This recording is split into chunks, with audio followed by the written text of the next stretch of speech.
to simplify even in those ways where it's like every day you're making these daily decisions, make it simple. Yes, it makes your life more boring, like making tacos every Monday or something. Sure, it sounds boring and we fight that, right? But I'll tell you what, we actually look forward to it. Try it for a season. Yeah. Try boring for a season and see what it does to you. The reason we're so exhausted is because we're craving the next thrill. So what if we did the opposite, but we went simple, we lived boring, and we actually come back to life? Yeah. I won't lose hope in the night when the fire's glowing dim. I'll just let go and I'll try. Help me walk this road and find my way back home.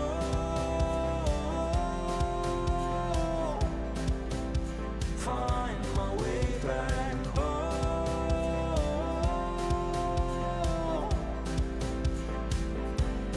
Find my way home. Welcome back to the Famous at Home podcast. We are in a series talking about 5 familial shifts you can make in your family. Last week, we talked about moving from exhausted to rested. This week, we are talking about moving from busyness to simplicity. I love the word simplicity. S-I-M-P-L-E, simple as Your can outfit be. isn't simple today. My outfit is not simple today.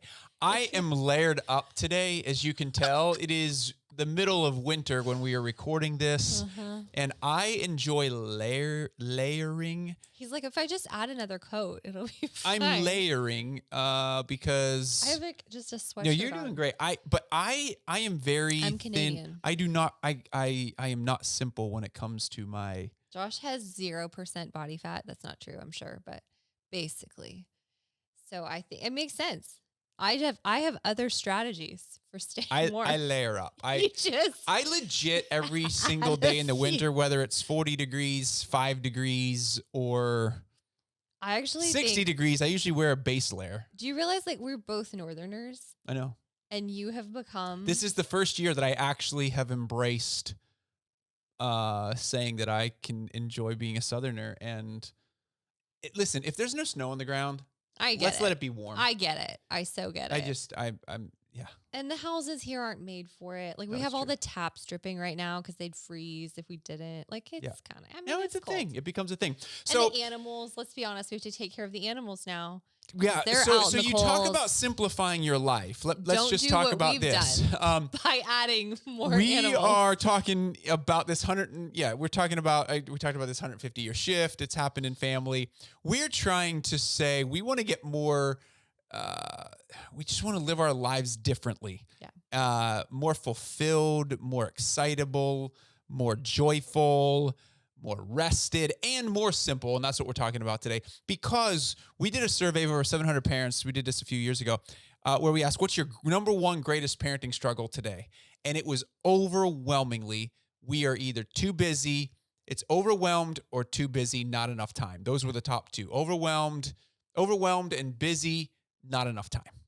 And we want to combat that. I think there's a sense of we have to be running. And again, you might be in a place in a season where you've got a lot of kids and they're all in different activities. And those activities are serving each child well. That's great. But I think there's a point at which we have to ask ourselves the question, at what point do we do that at the expense of the entire family? Yeah. At what point do we do that at the expense of really, truly having connection with one another as a family unit, where we're not waking up going,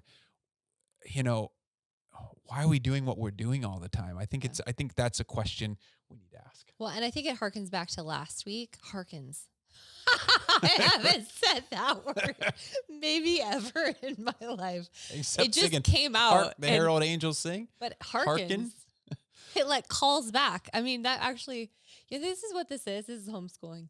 Because you have to read weird words to your kids and stuff. I think that's where that just came from. Amazing. I felt smarter. So we're going to harken back to last week where we talked about moving from exhaustion to rest. And like, I think this is a very key component to that conversation, because when we are too busy, it feels like we're living in lack all the time, right? Because we're actually having to move. The kids and I were talking about this morning, actually.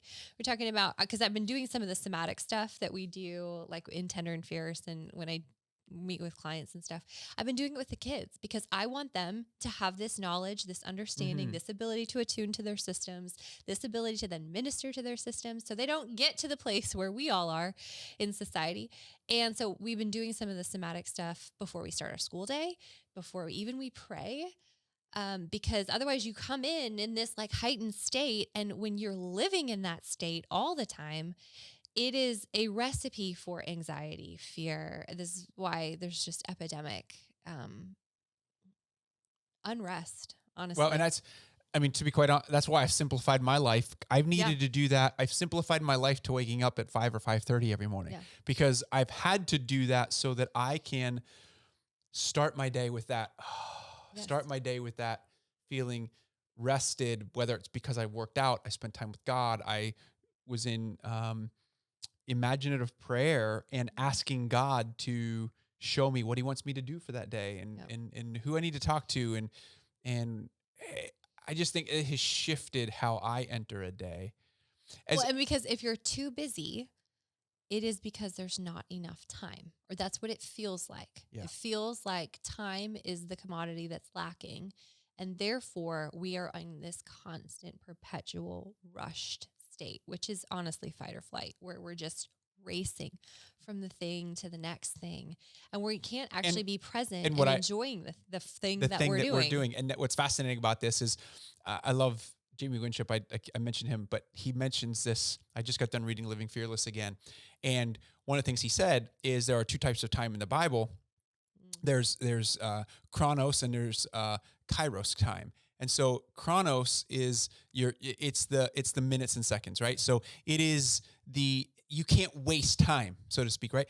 Time, all that it is when you measure it is a measurement of objects moving in space. So it's just the measurement of which we are moving over time. Kairos time, though, it's a moment in time that has significance in your relationship with God. So it's when you get married. It is when you have children. It is your salvation moment, perhaps. It's a moment where you see a miracle take place in your life.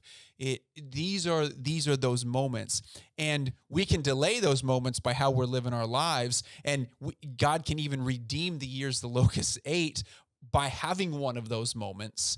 But I think it's important that we stop using the phrase "there's not enough time," because the reality is time is just a measurement of how you're moving in space.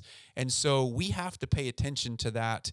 In order to redeem the time, we need to pay attention to what are we saying yes to? Because when you say yes to something, you say no to something else. And I think that's the key point today is how do we make this shift from too busy to simple?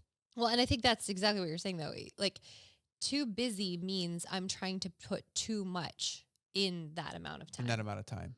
Because it's not that you're right. It's not like there's a lack of time. It's that I am actually trying to accomplish more than the time allows. And therefore, it's out of Kairos time. Like, this is out of the preordained mission, vision, objectives, like all the things that God has for you to do. We're adding to them. And at our own expense. This is not like... And I think at the end of the day, we have to ask ourselves the question. This comes down to a trust in God. Yeah. Do you trust God? Because God will do more with 90% of your money than you can do with 100% of it. And he'll do more with 90% of your time. He can do more with 6 days of your week than you can do with 7.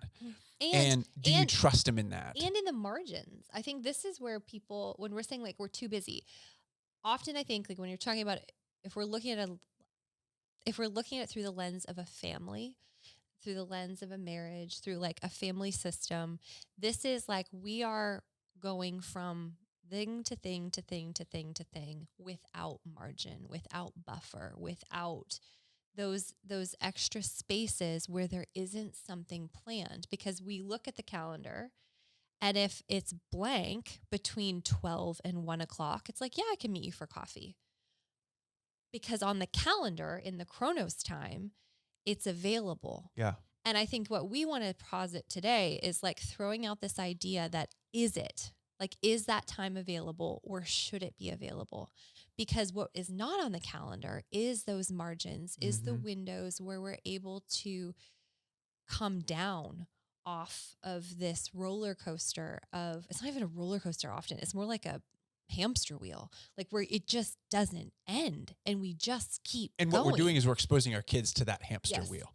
Because especially if they're in school, now they're in school and then they got this activity and then it's homework. And then it's like boom to the next, to the next, to the next. And we're training our children's nervous systems to constantly be moving from That's one it. thing to the next as well. And now their nervous system is overwhelmed, which means they're probably imposing their overwhelmingness onto you, which Yes. makes you overwhelmed, and now everyone's limbic system is off the charts, and the house just feels chaotic and overwhelmed, and the atmosphere of the home shifts.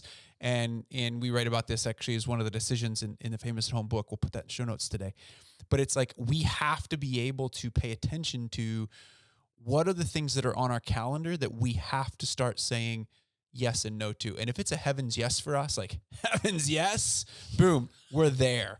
And if it's a hell no, it is not on the calendar. Like we choose out of those two choices. Yeah. Like if it's like, this is awesome, heaven's yes, we're doing this. Like if it's going to bring me joy, we're doing it. And I think, and then there's also, I do want to make sure I clarify this, because for us to move from the part of this whole series is to think about how we're living our family's life. Well, for us, that major purpose is, are we building for the kingdom of God? And therefore, we have to be listening to God in that process. I have to have a simple enough life, a rested enough life to be curious, to be open to the curiosity of what God is asking me to do. And there are times where God will ask me to do something that I really do not want to do. Mm-hmm. But I have to be aware of him speaking to me in that, or I will start making decisions out of my exhaustion. And then therefore I'll say no to things that I probably should have said yes to.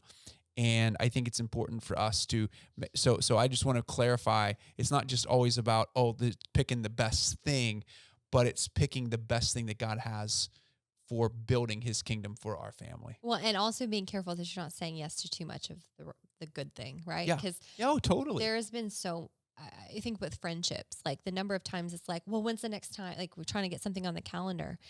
And I feel like we're probably more even now than we used to be. I used to be much more the extrovert and Josh more the introvert. And so I'm looking to I could have packed our social calendar and I was thriving, but I was home by myself. This was pre-kids, by myself a lot. I worked from home. I was like craving people. He's with people all day.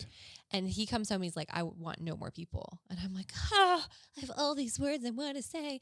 And then add kids, then even for me, homeschooling, where it's like, I am never alone. I'm with people all the time. Well, I think there was a season that we both were hermits. And then once I started catching vision for having an outpost for our family, and our kids started to get a little bit older, started to get where I started to say, let's invite more people in. And then I think I did catch up to you in that. Yeah. But again, pay attention to that, because that's moving. We're not moving there to rest per se, but we can still move towards simplicity. Like that this isn't an amount of social engagement that's like overwhelming us, but that's actually filling us. And I think that's what is the important thing to pay attention to, is like, what are the yeses? Because simplicity doesn't mean like we don't do anything. It certainly doesn't. And in fact, I think that would I know for a fact that would make me miserable. Mm-hmm. That would not totally, be the best 100%. version of me. But like, what are the minimum number of things that are necessary to bring our family alive, to bring me alive, to bring Josh alive? Like those are the things when you get down to simple. Think of Tyler's song, SIMPLE. What are the things that bring me to life and yet are simple? Like a friend and I were talking the other day, and I'm like, freezer meals. I forgot they existed. Did you know you can put things in a freezer bag and put them in your freezer? And then when you need a last minute thing, you can throw them in the crock pot. And it was like, we were both like, oh my gosh, I forgot. That's a great idea. Why don't we do freezer meals? I know that like it's a very practical thing. But when I was realizing meal planning, meal prepping, groceries, Like all of those things were just adding to the chaos of life. And there was things that, this is where we talked about last week, this 15 minutes a day where you just talk about the practical, like one positive, one uncomfortable. The uncomfortable for me was the overwhelm over just food in our family. And I was like, this just feels like too much. And it's like Holy Spirit dawns on me, like, do you remember when you used to do freezer meals? And I pull out my recipes and I send them to my friend. It was like, here's our solution for right now, just to bring simplicity to this area. And I think, again, just like we talked about last week, like what's the one takeaway for you? What's the area you're thinking about right now that feels too much? And that could be activities. And one thing that is nice to do is take a look at your calendar, put everything that you have that you're involved in, that you've said yes to, put it on a sticky note, put it all on a table, and start praying over it and go, you can even do red light, green light, and yellow light, and go, these things are definitely things we need to nix. These are things we'll keep. These are things that, let's pray into it. And not that you can't pray into all of them, but I think sometimes it's very clear which ones are yes and no. At the forefront, and then you have the middle, right? And so I think it's important to do that as it relates to those particular things. And then as Christy's talking about, what I love is one of the things that is also helpful that we've tried to do is just stick to the same recipes and the same meals that you're going to have throughout a week. And you can even label them. Every Monday night is this meal. Every Wednesday night is this meal. Tuesday, meaning that we're going to have leftovers from Monday. And it's like you're making enough food. And so that each night of the week, you know exactly what you're going to have, and you get the amount of groceries you need for those particular things. And then you're not buying excess. You actually save money that way. You're not buying excess stuff because you know what you need for each week. And these are just some of the ways that you can simplify the areas that you need to simplify. And all I'm saying is find the one area in your life right now that you know needs to be simplified. Yeah. And I think, again, what is there? It just feels like too much. It could be social obligations. It could be kids' activities. It could be just animals. The number of animals you got. Yeah. We've had to get rid of a few goats. We've homed 3 goats. We had 5. Now we're down to 2. The 2, beautiful. They're twin sisters. Peppermint and buttermilk. They're so sweet. And they're so great together. They don't fight.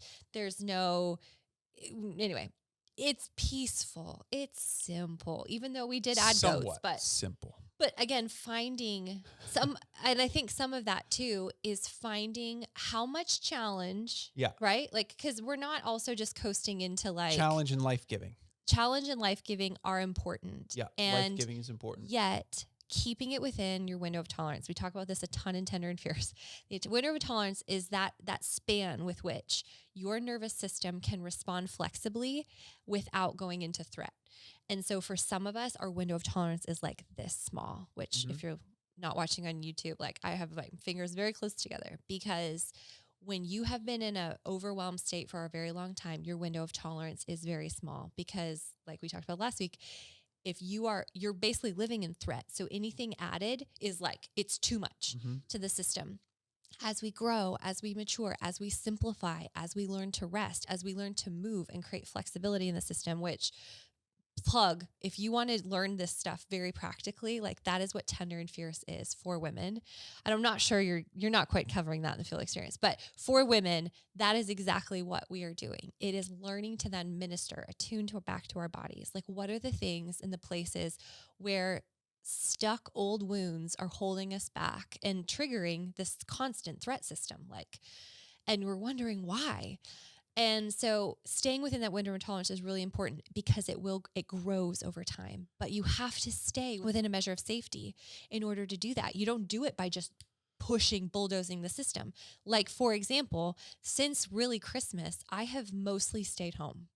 We haven't done a ton of stuff. I'm so happy to do a puzzle in the evenings. Well, we did have some scheduled things, and then sickness hit the home. Yeah. But I honestly think that was the Lord, like, clear, because I remember looking at the schedule and all these things, and it was like, I felt it in my system, which I know enough now to know, like, it felt like too much. I was dreading it. It was like, ugh, oh gosh. And then I got sick. I got norovirus, and I haven't been that sick in probably 15 years. And it took me a while to recover. And so in order to do that, I just stayed home. I did puzzles. I laid on the couch. I watched shows with my kids. And what was fascinating about that season for me that week is I had the kids. Yeah. I was homeschooling. I was working. I was doing all the things. Such a good job. But I was present. I was Yeah. joyful in it. I found that I multiplied the amount of time working by when you only have a certain window, you embrace it. Yeah. And then when I only have a certain window with the kids, I embraced it. Multiplied the time that you did work because he knew that you were called. It's like women. I always think that women feel like their time gets amplified because he knows that your time is small. Our windows. Well, and what was joyful about it is I was able to enter into, we talk about this, is the 20 minutes of command-free time a day with kids. I was able to enter into those one-on-one moments with the kids. And there was a lot of times where it was me with all 3 kids. And the kids were great. But it was fantastic. The kids I saw behavioral change in them. Because I was so present and so in their world and so there that we simplified everything and it just brought so much more life back. And that is the whole point of this conversation is to go, why are we doing what we're doing? And are we living life? Are we living in a life-giving way, in a way that's bringing everyone life? And even for our kids, we don't have our kids overly scheduled by any means. And yet we still feel at times overscheduled. And there's ways that our kids want us to be in their world a little bit differently. And we have to keep, just as Christy said, it's that support challenge continuum. How do we offer support? How do we challenge? We're constantly asking that in our own life to make sure that what we are doing and the decisions we're making are life-giving for us, for our kids, and that we're doing that. And I think, to your point too, another way to simplify, by the way, is, I just looked at my watch and I realized I have a wooden watch that it doesn't have the date on it. It doesn't even have numbers on it. It has the hour and the minute and the second hand, and I can tell what time it is based on that. But, vaguely, it's like I don't have a notification buzzing my wrist at all times. That would absolutely overwhelm me. I do not have push notifications on my phone. So even if Christy texts me, the only way I'm going to know it is if I check my phone, randomly 15 minutes, 30 minutes after. It explains so much. So there's a lot of times where even hearing it ring does something for me. And so paying attention for you to simplify what area of your life. Is it activities? Is it friends, as Christy talked about? Is it, is it your work schedule? Is it screen time? Is there a way you need to simplify the screens in your life? And so I don't know what that area is for you, but yes, you and the white. Go ahead. Okay. I have 2 things that I want to say before, because I know I'm looking at the time and we got to get a goat to the vet. So here's the thing. Okay. 1, it's true. We do. Real life, y'all. Real life. I have to take a goat to a vet. Have you ever done that before? It's the first for me. So anyway, number 1, actually realizing that some of this stuff comes in seasons. We are in a winter season where things are lying dormant. And sometimes I think we continually push. We hit New Year's. It's like resolutions, go, go, go. If you're finding a ton of resistance, like I just don't have it in me, I don't have the energy, maybe pay attention to that, that this is actually God slowing you down. And if you respond and listen in obedience, like surrender, cut things out, say no, stay home, do a puzzle, read a book, that this is actually what your system needs. It's nourishing, it's ministering to your body, because there are things coming, come spring, come summer, whatever it is, where he's like, I know she's got to have reserves. He's got to have reserves for what's coming. So I'm asking them to rest now. And it comes back to what Josh said. It's trust. Like it's actually learning to trust that right now I can lay this down because the Lord is sustaining me, giving me sustenance for what's coming ahead, and enjoy the rest, like delight in it. And also too, when it comes to scheduling and simplicity, sometimes the overwhelm is actually the confusion or the mental, like the back and forth. What do we talk about? Like decision fatigue. So sometimes it's actually just making a decision and sticking with it. Like for me, I wrote on the calendar, 4:00, I work out. didn't do a lot in the afternoons. It was like, if I have to have dinner ready before that, but if I work out at 4:00, I'm not all day being like, should I do it now? Should I go then? Maybe on Wednesday, what should I do? It's like to simplify even in those ways where it's like every day you're making these daily decisions, make it simple. Yes, it makes your life more boring, like making tacos every Monday or something. Sure, it sounds boring and we fight that, right? But I'll tell you what, we actually look forward to it. Try it for a season. Yeah. Try boring for a season and see what it does to you. The reason we're so exhausted is because we're craving the next thrill. So what if we did the opposite, but we went simple, we lived boring, and we actually come back to life? Yeah, those are familial shifts, that rest and simplicity that we started with in our home is to go, what are the two that will make the biggest difference?